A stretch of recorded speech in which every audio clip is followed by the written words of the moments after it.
Hello and welcome to the Society with Fatma Shaheen at BTV World. Now, when we do talk about a corporate social responsibility, we all understand the fact that CSR, of course, involves corporations, businesses, companies, even for that matter, individuals giving back to the society in whatever capacity they may so be able to. When we talk about CSR, we understand the fact that the objectives of CSR are, of course, just not limited to the employees of any organization. They also very largely extend to the community at large too. What are the most recent trends of CSR as we do observe it in the Pakistani society? This is something upon which we'll be shedding light today. We'll also be talking about how overall there has been a general shift from corporate social responsibility to that of more human social responsibility. In this regard, we'll also be talking about how various sectors, how various industries in Pakistan, be it the fashion industry or for that matter, be it the drama and entertainment industry, is giving back to the society. And last but not the least, we'll also be talking about the need for there to be more effective community engagement, more particularly when it comes to youth development, when it comes to the Generation Z, of course, which is definitely more involved with regards to social media, with regards to occupying online spaces, and how that in turn also affects CSR initiatives. All of this today on The Society, that too with a very diverse panel. Let me introduce you to my today's panel. My first panelist for the show today is Adil Anwar Saab, who's a corporate and HR professional. Assalamu alaikum ji, and welcome to the show. Alongside him, I have Ms. Sara Javed Gandapur, who's a fashion designer. She's a journalist and she's also a social activist. Assalamu alaikum ji, and welcome to the show. Thank you. And via telephone line, we'll be joined by Muzammil Ijaz Ahmed Saab, who is an executive producer and he's also a filmmaker. Assalamu alaikum sir, and welcome to the show. Now, to get the conversation started with you, Adil Saab, we must talk about what all does and what all does not fall within CSR. That is corporate social responsibility. What all does it include? Because at a very basic and core level, we understand the fact that it is very broad. It is very all-encompassing. There have been corporations which actually prioritize community involvement, and we also have organizations which do make environmental sustainability a priority too. So overall, if you were to then define what does and what does not fall within the parameters of CSR. Right, so corporate social responsibility is a self-regulatory framework that organizations are using towards all their stakeholders, including public at large, and it is more for their own benefit as well, because they want to attract the right talent. And when you are actually doing your employer branding, you want to be shown, showing yourself as a very purposely built organization, right, which is led by purpose. So you basically don't want to project yourself as an organization which is very focused on just maximizing its own profits. It also cares for the society. That, making some money is just a very low level of self-fulfillment. But when you are actually giving back, that's the highest purpose for anyone, for an organization, for an individual. Right. So when you are actually attracting the right individuals, you have to pitch them right. And this purpose really helps you in attracting the right talent. Right. It also helps you attracting the right customer base. But overall, if you were to then compare an organization or a business which of course does very actively engage in CSR as opposed to an organization which doesn't, what do you feel is its marketing edge then? Because we must consider this from the viewpoint of advertisements, from marketing strategies, in the broader picture, how you actually appear to the public at large. You see, public now is the new generation. So as you see, the millennials are coming now in big numbers, and Generation Z is next generation that is coming and joining the workforce. They're also spending. Now, what they want to see in a brand, they just don't want a brand that has a good bottom line. They just also want to see a brand that they can associate with their own personas. So if they are very purpose driven, they would like brands to be purpose driven as well. Right. Now that purpose is defined by your corporate social responsibility. Right. And a lot is being done right now. I'm very happy to say that the corporate sector in Pakistan has done phenomenal, strong and meaningful work over the last 6-7 decades. I would want you to divulge the details, but before that, I'll take you on board, madam. Yeah. We must also talk about the role of the fashion industry here. Now, we understand that fashion, as it has evolved over a period of time, has definitely become more diverse and inclusive. But at what level do you feel is it actually giving back to the society? Actually, being a part of the fashion industry for over 20 years now, I think that we've come a long way. Initially, when the fashion industry was picking up, while we were at school, At that time, we used to have a lot of pioneering designers who were, famous for designing and, making clothes that were putting Pakistan on the map. Right. And taking Pakistani fashion to the world, like Maheen Khan and a few other, Rizwan Beg. Of So course. when Princess Diana came to Pakistan, she wore Rizwan Beg's outfit, and which became an instant hit. Recently the British royal family was represented, and they were wearing all these designers, Pakistani designers.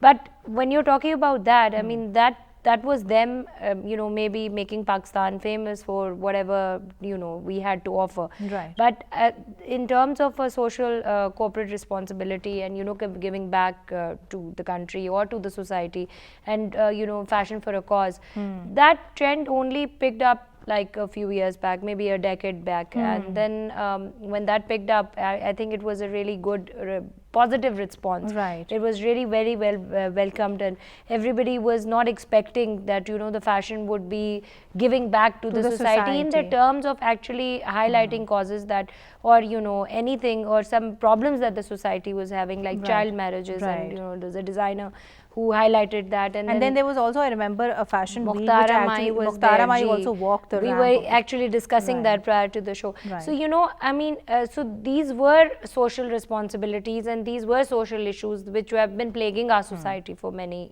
decades. That's very rightly put by yourself, Ms. Sara. So in that regard, we must appreciate the fact that one positive thing which has emerged from this is the fact that we do see overall fashion designers giving more due screen space to people who actually need it. On which, Muzammil Saab, I'll come to you. Here we must also talk about the responsibility which is then vested on advertisers and advertisement companies per se. Now, we do understand the fact that when we do talk about advertisement, the very core goal of any advertisement is to sell that product. But do you not feel then the advertisement companies are also vested with this responsibility so as to include more socially responsible messages in their advertisements too? I think it's a very good and relevant question. And it's very relevant in current times where people are very socially active, and also, it's buying stuff, buying products, and even getting involved with any kind of thing, either it's a product or any commitment. There has to be a social cause, and this is how the young generation also sort of thinks. So I think, first of all, we need to understand that for an advertiser, person who's making an ad film, or people or brands who are developing advertisements, the objective is to generally sell their products and give the customer information, knowledge about their products. But I feel absolutely it's one can never say that you can just hit one arrow, one target with an arrow. I mean, it's always open ended, and if you're able to kill two birds with one stone, so that's an ideal situation. And I think smart advertisers always tend to do this, because once they start to open up and share their product with people, they also realize that whatever they are making and whatever in the society they're operating, they want it to be in a certain moral way also.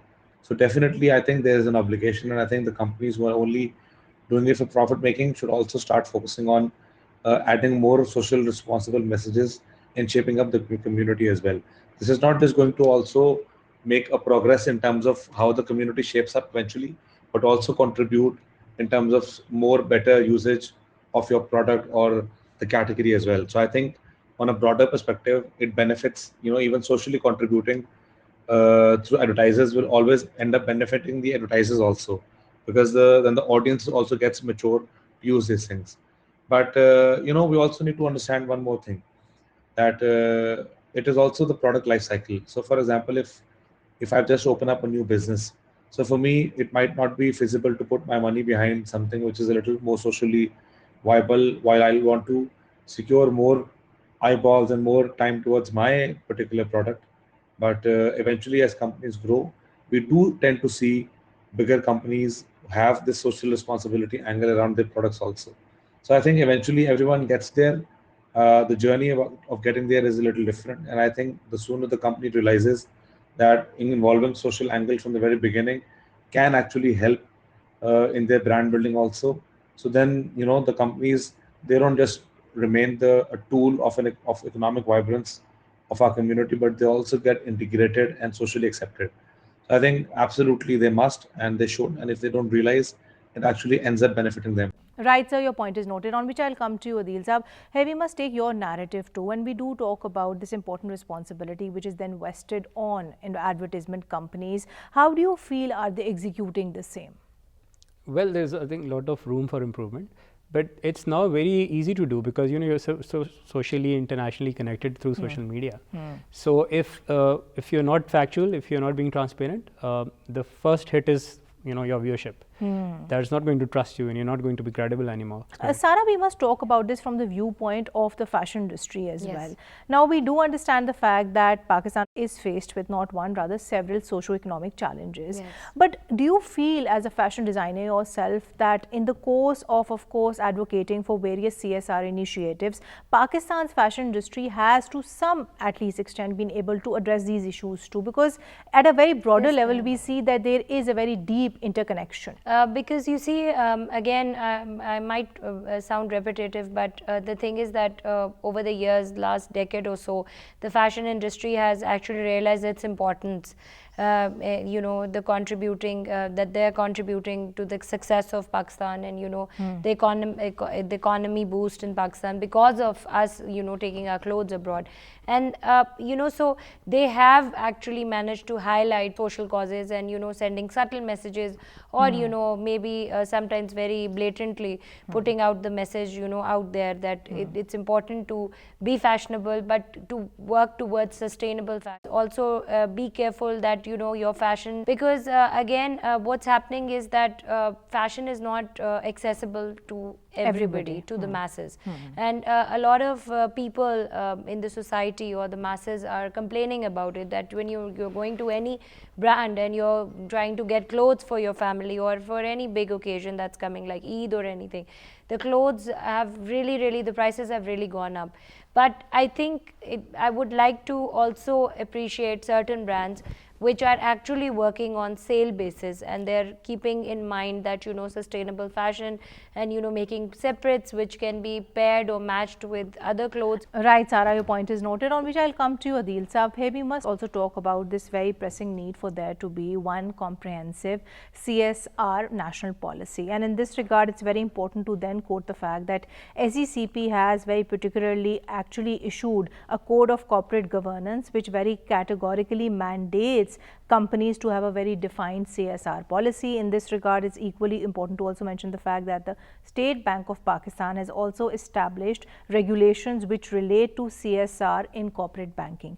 But when it comes to having that one go-to document in terms of one codified policy, do we have such a policy in place? Unfortunately, no, we don't have that. But I think that all the corporate, taxpayers and individuals who are paying actually massive taxes, so between 10 to 35% in certain cases, should be actually given a particular percentage to spend on social areas. Right. So if I am, for example, if I am giving 100,000 rupees tax, and if I am allowed 20-30% spend on social spending, which I can give to reputable institutes who can actually give me a receipt which is registered with FBR, I should be able to claim that back in my tax return. That's one area that could be innovatively looked into, and we can be out of the box in our approach, and I think that will really help. It will then provide more clarity on this very issue. But here again another important question arises, which is then the fact that a lot of times we see a lot of corporations being very actively engaged in CSR, but for some reason or the other they choose not to disclose it. So wouldn't transparency and accountability concerns they kick in here? Because when we do talk about actually having CSR in place,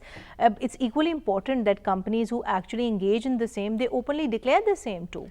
Actually, they are accountable, but it depends on the context. So if I am a local company, I am accountable to my board. If I am a multinational, I am accountable to my region. But if that's a private wealth, I am not actually accountable to the public sector in that country. But they feel more than that. You see, they are actually dealing with all the communities all the time. So it is in their larger interest to actually help those communities and uplift those communities. And if they do that, it comes back to them in terms of more sales and return. Of course. So it's a cycle. And if you understand that cycle, for example, I have 5-6 stakeholders in my agri business, for example. Now, that would help farmers. It would in turn improve the overall agricultural produce of my country. That would help in my economic Right, sustainability. of course, on which I'll come to you, Ms. Sara. Here we must also, of course, talk about CSR in a more broad and all-encompassing manner. Now, we understand the fact that overall the Pakistani fashion industry is slowly and gradually actually encompassing, rather covering sustainable fashion. But what about areas of diversity, of equality, of inclusion? Because that, as we all understand, is also a very important part of CSR for any corporation, for any industry, for any sector. So, you would now you would find that there are fashion houses or fashion brands or designers who are collaborating with different corporate sectors and different corporate companies, and they're actually doing joint ventures. That could be for benefiting and highlighting the animal rights or human rights, or there's a clean water campaign. You would see a lot of fashion brands also embracing that, and going into a collaboration with different brands and corporate brands. And so it's kind of giving back to the society, and it's also sending a message to people saying that it's okay to be fashionable, and yet you could be very socially responsible. Of course. So when you highlight that, I think the brands have now started, fashion brands have actually started becoming very wise over the years. Right. And I think it would also be fair to say then that the people are also more cognizant now. Actually prefer such brands that are actually talking about social rights, or you're talking about even when you see that there's child labor in Pakistan, which is around the world, but in Pakistan it's growing. And so you would see a lot of people who really turn to those brands who are saying that, okay, so these are children that need to be in schools, and beyond a certain age they can be working, and abroad that also happens, that young children, minors are working and they're doing side jobs, but they're studying. You very rightly pointed that out, on which I would want to add, there have been studies in North Carolina which actually say that Gen Z is definitely more influenced and more likely to go after brands who are actively engaging in CSR, and this is something that we see in Pakistan too, because younger people, we generally see they relate more to such CSR initiatives. But on the converse, sir, when we do talk about young people in the country, now we understand the fact that Pakistan has a very prominent youth bulge. How then can we actually utilize the young population so as to actively give back to the society? Because from that perspective, then they are just not the buyers, they are also part of corporations, they are also part of the workforce. Right. So how would this bulge become a demographic dividend? It would be actually, easily undertaken at a national level by different ways. So for example, you improve the diversity and inclusion agenda, and the concept is very simple. If I'm selling to someone in Gilgit-Baltistan, I cannot have only a Punjabi or a Sindhi or a representative from KPK. I have to have a representative from that region. Right. So that's diversity. Right age group, right ethnicity, right gender at times. So, at certain areas you have to also see that there are only not females in the workforce, but also right number of males in the workforce. Also, sir, transgenders by that definition. And there are so many now, companies who actually have CSR initiatives which are very particularly focused towards trans. A lot of brands have also started working with transgenders. Exactly. That's correct. And also generational diversity. Yeah. Because you can't just use millennials and Z only to take care of other generations still in the workforce. So that's D&I, and inclusion also means including them into your planning and thought process. So if you're making, a worldwide vision, you also have to include all the discussions from top to bottom of the organization, not only the top tier. So that's inclusion. Now, it needs to have a trickle-down effect. Yes, and now when we come to the second point of your question, which is very important, youth development. So youth development, we need to build the right finishing schools for our youth, so they have the right employability skills. Right now we are churning out thousands and thousands of business and other graduates. But the problem is they don't have the right employability skills. I totally so the focus agree should with then that. be skill development and vocational That's where training. I'm coming and also to have positive icons to look up to. Right. Exactly. The So mentor-mentee relationship. Sir, you would be able to comment on this further, because you yourself have led so many such youth-focused basically initiatives where the focus of those programs has been sensitize and educate young people. So we can do that with academia. So academia needs to actually engage the industry in terms of what is required at the end of the graduation period. So we need to have a very direct dialogue with academia, and that can be facilitated by media, like something that we are discussing right now. Now corporate can actually provide the right platforms for training. So for example, people do apprenticeship you can fund those apprenticeships so that they have exposure to the right machinery, right tools, and they can learn in a simulated work environment. I think that is something that's really missing. Also, the females, you have to actually give them protection wherever they're working. So only then they'll be able to work in different shifts. So then, by virtue of that, the responsibility would also shift towards organizational policies too, because see, it's an amalgamation of so many things. You wanted to add something to that? Yeah, I was about to say that media, social media and media platforms have really played a very important role in kind of sort of bridging the youth with corporate sectors and the corporates and the fashion industry and public in general. Again, you have a global audience now sitting in Pakistan, through social media. You can put your message out there, and I think that social media in Pakistan has played a very, very important and influential role in actually putting out our messages across, to the world, to the globe. Yeah. And also, I wanted to add, because I was listening to some really important points that you both raised, and very rightly so, that you would really be happy to find out that a lot of youth people, young generation is actually donating for causes. Right. And even when because I work as an animal rights activist, which is very close to my heart. Right. So you would be really surprised to know that the youth and a lot of young people, the public is donating. So we must give them due credit for that. Definitely. And I think it's a digital world, so youth are actually, they're doing their own startups, which are socially responsible. Yes. Right. And it's easy to collect money now because you've got more than 120 million subscribers, on the internet. Pakistan is one of the fastest growing country when it comes to, IT integration. Right, and sir. also mobile SIMs. You look at the population, we have got 220 million population, 60% of that has got access to SIMs. Yeah. So you can generate a lot of wealth for Of course. social causes. And again, when you talk about, a positive or a negative influence of social media, so, I think we generally tend to focus more on the negatives rather than the positives. But then, so I think Sarah, we I need think to it's also very important that we don't ignore that. Madam, your point is noted, on which I'll come to you. Muzammil Saab, here we must take your narrative too. When we do talk about the very important role of social media, and by that virtue, the art of storytelling, how do you feel has it at a very basic level not only influenced but also strengthened CSR initiatives? Yeah, so whenever we're communicating with somebody, I think it's an ad. We're all selling something. Even when we communicate to our partners or siblings or family, within family, or for our business or social purposes, I think generally it's always a story which goes on. We are selling people some information, and people are buying something from us, whether it be their personality or any particular angle or whatever, or however we see the interaction to be fit. So I think absolutely, with the inclusion of social media and more storytelling, I think the brands have more opportunity, and they can actually be a little more socially responsible. See, the thing is that with all this storytelling coming up and initiatives being taken, I mean, you could actually see that the narrative of the brands has started to build up. So it's not just about using a product for a certain confidence measures, but it also showcases how this confidence can sort of help on a larger scale for the community also.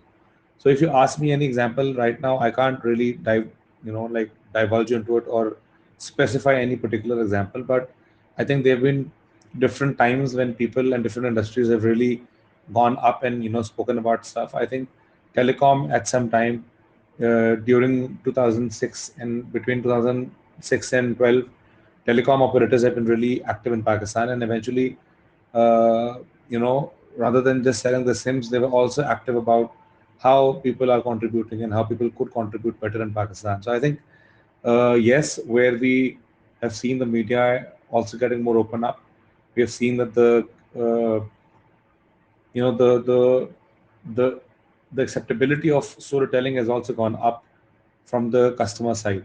So that gives an opportunity, and a lot of brands have used it, and I think they've used it very, very wisely. We do not find any example where people keep on using something of the sort or a brand which is built on this purpose. But I think generally things are shaping up, and I think these initiatives get better day by day. Companies are realizing, and if not, they'll eventually have to incorporate this, because the future customer, is not interested to buy just an ice cream anymore. They want to buy an ice cream whose which which is wrapped in a paper which can properly decompose and not be in the plastic or like dirt category. So I mean, things are shaping up like this. People are more concentrated and more focused on how their usage of products can actually be more beneficial for the overall society. Right, sir. On which I'll come to you, sir. I think he has raised some very valid points. But when we do talk about CSR, do you not then feel that this is something which, of course, should be a collaborative effort with regards to both public and private partnerships, and of course the government working alongside other stakeholders too? So, considering of that, you have had more than 2 decades of experience as an HR professional and also as somebody who's led various developmental programs, how do you feel can various stakeholders come together so as to work on such initiatives? I think it's a very good question. So, for example, I was working in Singapore, and it has its own corporate governance model when it comes to even comment. So, in those established markets, the public sector leads and private sector joins them. But in our country, I would say private sector is very competent and they can actually lead, and public sector can join them. So, for example, where I'm working right now, we have a collaboration with the Punjab government to run a tertiary healthcare hospital in Multan, and it is as good as the best tertiary healthcare hospital in the country. Right, sir. But do you not feel then here it's also in a way kind of unfair to make that comparison, because when we do talk about public sector giving back to the society, I at least feel the focus there is more about welfare. It is for the well-being of the people, as opposed to the private sector, which might perhaps have more diverse objectives of CSR. So because CSR itself is again, sir, a very broadly defined word. But that's where the the convergence of objectives come. Credibility comes strongly when actually you involve a public stakeholder. Right. That's where it really creates that magical impact, and then it keeps it sustainable too, because it might be a case where the first investors might not show long-term interest, but the government would always be there to make sure that they act as a guarantor to that project. Right. So I think it's a very good case of collaboration. Similarly, many other organizations have done that in Pakistan. Right, sir, your point is noted, on which I'll come to you, Ms. Sara. Here we must also talk about the SDGs, which is the Sustainable Development Goals. Now, we understand the fact that businesses under responsibility to align their CSR efforts with the SDGs. To what extent do you see Pakistani businesses doing the same? I would personally want Pakistani businesses to actually endorse more of the SDGs, but I mean, being a little positive here, I think that still there are certain brands and corporate sectors and actually fashion brands also who are embracing the fact that there are sustainable goals, and there's life on earth, which is basically the impact that the fashion industry has, or what our corporate sector has, or the products have on our climate. It is one of those countries worst hit by climate change, despite not being one of the contributors. Exactly, we are not contributors, number one contributors, but we are actually facing those problems. So I think when we involve the social media, and when we are talking about highlighting this cause or this problem, we are taking it to the youth, and the youth is in turn bringing it back to the corporate sector, and the corporate sector is realizing and accepting the importance of these topics, and they're in turn collaborating with the public or different brands, and then so I feel I am being positive here and hopeful that these kind of things are being highlighted. But of course, I would really like the social media platforms, and of course platform like yours, because the world watches when we're on this channel. So when you're sending your message across to the people or to the globe, we can highlight this cause more. Right. And I'm sure that sir here, which is why precisely we are doing a show on this today. Right, Sara. To which you wanted to add something, sir. When we do talk about Pakistani companies, Pakistani businesses compliance with the SDGs, how particularly do you feel have we in Pakistan been able to comply with the same? Right. So I think the compliance of local companies is actually far more meaningful than even some Western MNCs that I've worked for. But there are certain segments that we can give examples. For example, orphanages. So in certain orphans, there have been certain observations that they don't get the right training, the right skill set, the right grooming environment. Right. And now the industry is working with those orphanages as a group, and they are actually help them in upliftment of their overall environment. I think that's a great cause to work for. Right. Also working for single women, working for widows. So in HR, generally speaking, there's an example where companies are now allowing working mothers to come back to their careers. Right. So if somebody is taken and they a are break, facilitating them by there are actually programs. providing them with day centers centers, yeah. That's one thing. But then if somebody has left the work for 5 years, now how you Coming welcome them back back? to work, So you right. welcome them on the same pay equity where their peers are. You're giving them the right training to actually come There's back. no gender disparity at workplace. Exactly, and that's a basically. huge example. Of Then course. when it comes to discrimination, you can actually you say easily that we would like to hire more females, but why if you're not even shortlisting them?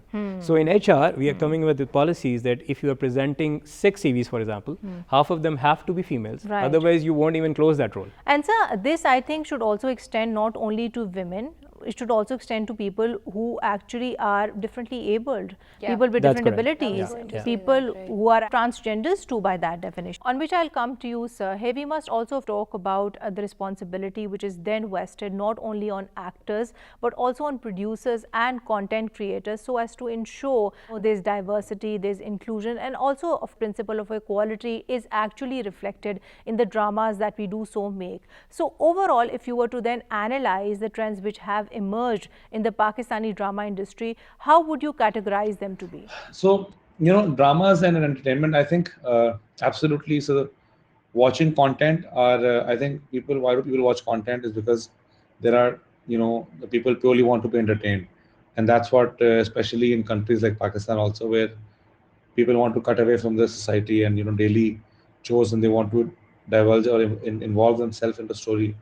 I think, as we mentioned before, that it's not just the advertiser but also the content creators in Pakistan who are effectively making dramas and big films in Pakistan. I mean, there's a social responsibility on every one of us. I mean, if we could only preach anything good that contributes to the society, irrespective of the medium. So, media and films are one of the mediums, but this good can happen through anywhere, through any industry. So, I think as not just as an actor, but as a performer, as somebody who's a part of the society and who feels socially obligated, I think this becomes a responsibility for everyone. And I think everyone should be contributing into it. I love that the dramas in Pakistan are sort of shaping up into something different. They are openly talking about the issues in our society, how we can address them, giving more power to the people. And just mere fact that we have started to talk about a lot of stuff which was a taboo before is a brilliant, feel to it. I mean, it does change societies. I mean, it's only content which is culture, and culture is the strongest element, even beyond any person's beliefs. The culture is something which is even beyond stronger. And I think if we can popularly inculcate these characteristics through acting skills or dramas or storytelling into the society, which really evolves it into something, I mean, nothing can be more wonderful than this. And absolutely, as an actor, if you want me to comment as an actor only, so I think as an actor, absolutely, once you put yourself in the character, so you have to have that firm belief. You have to believe that what you're saying and what you're acting out is true and is there, and you can feel it, and you firmly believe from your heart. And then, as an actor, if you actually follow and if you actually want to socially contribute something, I mean, your conviction power is going to be tremendous. And it's always, when you even look at any piece of content, it's always the one person's character, one person's acting, one person's probably one character's dialogues, which will always stand out and shape up, the minds of people. So I think absolutely, as an actor, actors do have the tendency. They need to believe it in themselves. They need to believe in the purpose themselves, and they need to, because only once they're able to believe is the time when they're able to portray and act out on the belief to the people in a more effective manner. Right, sir. I think he's raised some very valid points again, because he's commented from the viewpoint of an actor, from the viewpoint of a producer, and of course from the viewpoint of a content creator.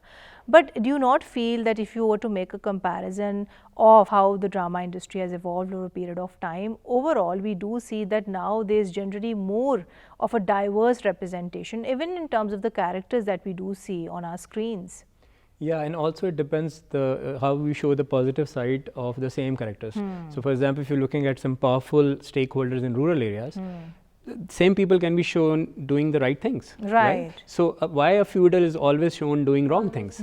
So he can also run a socially responsible setup and then show how that has affected his overall journey in life and has given more returns to that society. I think that script has to be there. And then original content has to be That's there. very rightly put by yourself, and I also remember reading about a few actors who very categorically refused some scripts just because they did not have a very socially responsible message attached to them. So in this regard, then it's equally important that we put that responsibility on the actors too, because they have actually set the parameters. To which, Sarah, you wanted to add something. Times I've heard that, you know, producers are talking about, or the actors are talking about this thing that, you know, this is what the masses want. But I feel that I don't really agree with that, because I think we have to educate our masses. We have educated them into accepting a lot of different things. So why can't we educate them? And why do we always have to show that a particular class is always very cruel? I don't really agree with that. There are a lot of people I know who are very well off in life, and they're actually doing so much charity, and they're actually giving back to the society. So why aren't we highlighting those? And sir really very rightly pointed out also that, you know, we have to change the perspective of people. And also I feel that the dramas and the actors in their real lives, what they're, you know, they're portraying on the screen, they're very different from that in their real lives, right? So people, the masses, again, they are expecting somebody to be completely different, but when they see them in their real life, they get very disappointed and disoriented that, you know, that this actor was, you know, not supposed to be like that. Right, madam, your point is noted. On which, sir, I'll come to you. Here we must also, of course, talk about the role of education here before we conclude today's show. So when we talk about the role of education, when we do talk about the need for us to upgrade and make the curriculum per se more inclusive, how do you feel can that be done, especially with a CSR objective in mind? Because when we do talk about various social objectives, we understand the fact that the curriculum over a period of time has been altered to reflect the same. So why not in case of CSR? So again, a very good question. So I would say that the societies are built on respect. How would you create that respect? You have to reflect that into success stories and then reflect those success stories into your curriculum. So if you would show some powerful local organizations doing much more, you know, than their own existence for the society, society would give them the same respect and actually would like to become like them. Right? So when students would read about these success stories and these entrepreneurs, they would actually dream to become entrepreneurs themselves, and then they'll be more socially responsible entrepreneurs. Exactly. Basically, you have to educate them. Exactly. So educate them, but also before that, the teachers have to be role models themselves. So I was about to come to that. Teacher training is something that we need to focus on. Exactly, and they should not only teach. You know, they should stand for the values they are preaching. So if you are actually creating them as role models, we need to create a whole new generation of role models in this entire country. I think in this regard, then at least keeping the debate, you know, focused on education system, then the things that we do need to work upon is, of course, making the curriculum more inclusive of CSR, and then number two, focusing on teacher training. On which, madam, I'll come to you, and before we conclude today's show, we must also talk about the criticism which is then raised on the fashion industry. One of which is, of course, the fact that fashion might not be affordable for all. So when we do talk about CSR, something which talks about equality, something which talks about social justice, how do we consider this in the context of, you know, criticisms like these? Well, I think part of the criticism is right, and I, as a designer, I accept that. And what I've tried to do is that, you know, they say that charity begins at home and change begins at home, right? If you have to change, if you want to see the change, be the change. So what I've done is, in my life, or at least around myself, that when I designed collections, these collections, the previous Eid and the upcoming Eid, I have actually kept in mind that, you know, affordability, accessibility, and also the fact that, you know, to wear nice clothes and look nice, but be affordable. Don't, you know, I don't want it to be heavy on someone's pocket. These are small things that we as people from the fashion industry need to take responsibility for. Plus, we have to actually be the change that we want to see.